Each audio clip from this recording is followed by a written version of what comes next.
শীতকালে কিন্তু আমাদের পিঠে পুলি খেতে ভীষণ ভালো লাগে। বিশেষ করে গুড় যখন বাজারে নতুন এসে যায় তখন কিন্তু পিঠে পুলি খাওয়ার প্রবণতাও কিন্তু বেড়ে যায়। আজ আপনাদের সাথে একটা পিঠের রেসিপি শেয়ার করছি, ভাপা পুলি। চলুন তাহলে দেখে নিই একবার। প্যানে প্রথমে নারকেল কোড়া দিচ্ছি। এখানে একটা নারকেলের অর্ধেকটা মালা কোড়ানো আছে। এখানে খেজুর গুড় নিয়েছি 2 টেবিল চামচ। খেজুর গুড়টা দিয়ে দিচ্ছি। মিষ্টিটা নিজেদের পছন্দ অনুযায়ী দেবেন, কম বেশি করাই যেতে পারে। গুড় দিয়ে নারকেলটাকে আগে পাক দিয়ে নেব।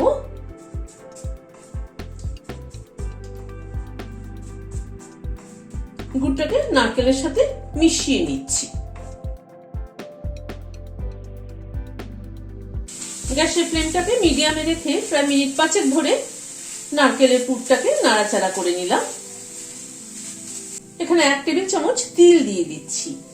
আমার দিদাকে দেখতাম নারকেলের পুরের মধ্যে, মানে সেদ্ধ পুলির যে নারকেলের পুরটা করতো, তাতে কিন্তু তিল দিত এবং খেতে কিন্তু খুব ভালো লাগতো। সেজন্য আজকে আমি তিল ব্যবহার করলাম।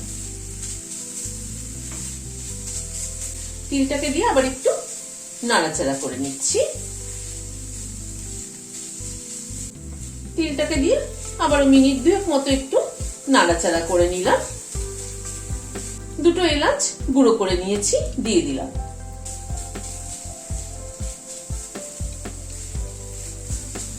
পুরটা তৈরি হয়ে গেল। এবার গ্যাসের ফ্লেমটাকে বন্ধ করে দিয়ে পুরটাকে একটা প্লেটে নামিয়ে নিচ্ছি। প্যানটাকে পরিষ্কার করে আবার বসালাম।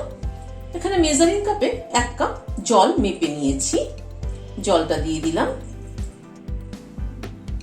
জলটা ফুটে আসার পরে সামান্য একটু নুন দিয়ে দিলাম। এখানে মেজারিং কাপে 1 কাপ চালের গুঁড়ো নিয়েছি। গ্যাসের ফ্লেমটাকে কমিয়ে দিলাম, চালের গুঁড়োটাকে দিয়ে দিলাম। দিয়ে মিশিয়ে নিচ্ছি। গ্যাসের ফ্লেমটাকে বন্ধ করে দিলাম।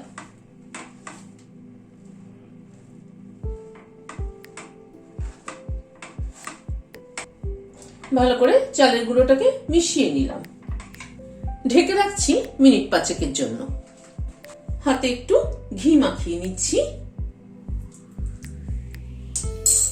চালের মন্ডটাকে একটা প্লেটে ঢেলে নিলাম।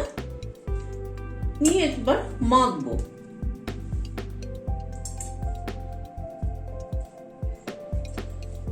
এই চালের গুঁড়োটা কিন্তু বাজারে যে কিনতে পাওয়া যায় চালের গুঁড়ো, সেই চালের গুঁড়োই, আতপ চালের গুঁড়ো এটা। ডোটাকে তৈরি করে নিলাম। এবার এটার থেকে খানিকটা করে মন্ড তুলে নিচ্ছি।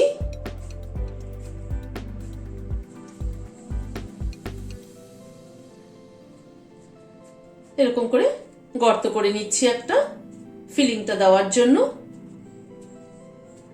সাইডগুলোকে না একটু পাতলা করে নিতে হবে যাতে মুড়তে সুবিধে হয়। পুর খানিকটা তুলে নিলাম, ভরে দিলাম। হাত দিয়ে একটু চেপে দিতে হবে।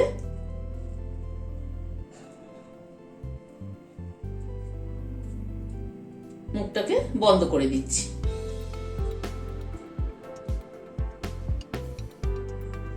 এবার এই মুখটাকে একটু মুড়ে মুড়ে দিচ্ছি।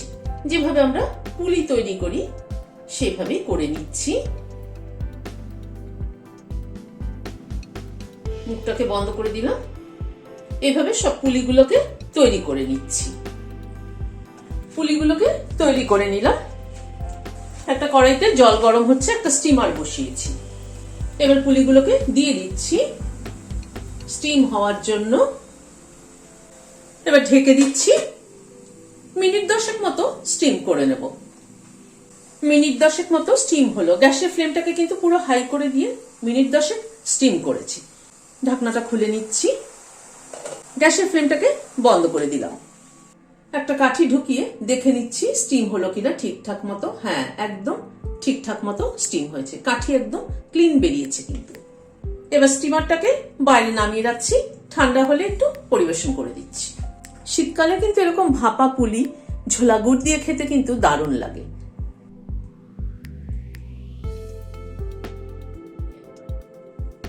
ভিডিওটা যদি ভালো লেগে থাকে তাহলে একটা লাইক এবং সাবস্ক্রাইব করার অনুরোধ রইল।